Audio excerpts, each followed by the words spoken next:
Magandang umaga po mga bossing. May i-share lang po ako sa inyo mga boss.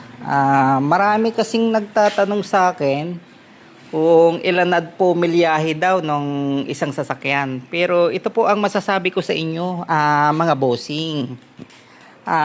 Sa totoo lang po mga bossing, katulad po nito.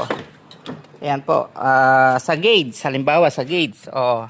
Ayan po ang gauge niya mga bossing. Ngayon po mga bossing, wag po kayong magbase sa milyahe mga bossing, lalo't sa mga ganitong 90s car. Katulad po niyan. Hindi na po yan orig na gauge mga bossing kasi nagpalit na po ako ng long gauge. Katulad po niyan, naka long gauge na po. Hanggang doon.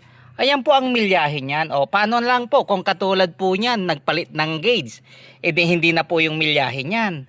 Mga bossing, wag po kayong bumase sa milyahe mga boss kasi sa mga 90s car, kung nasira na po yung gauge, papalitan na po yan. Ayan, hindi na po yung mga gauge yan. Katulad po yan, palit na rin po yung gauge. Si Mariposa, nagpalit na po ako ng gauge. Sa mga bibili po na mga ganitong mga 90s car, mga bossing, wag po kayong umasa sa milyahe.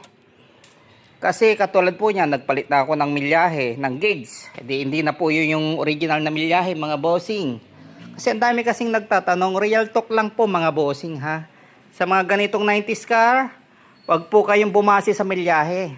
Ito, sample lang mga bossing. Bagong sasakyan, modelo 2020, 2017.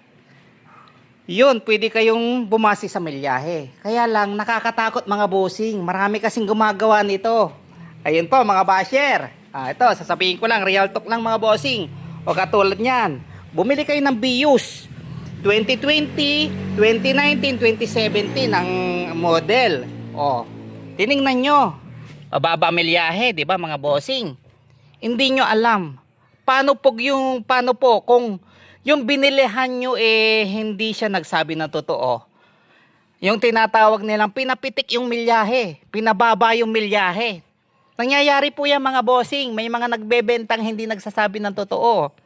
Pinapitik nila yung milyahe, hindi na original. Mababa nga, tinignan mo milyahe. Pero ang totoo pala, napakataas na milyahe. Kaya ito lang po masasabi ko sa inyo mga bossing.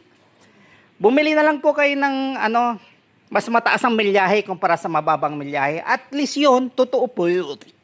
Excuse me po. Totoo yung milyahe na yun mga bossing. Di bali na mas mataas ang milyahe kumpara sa napakababa.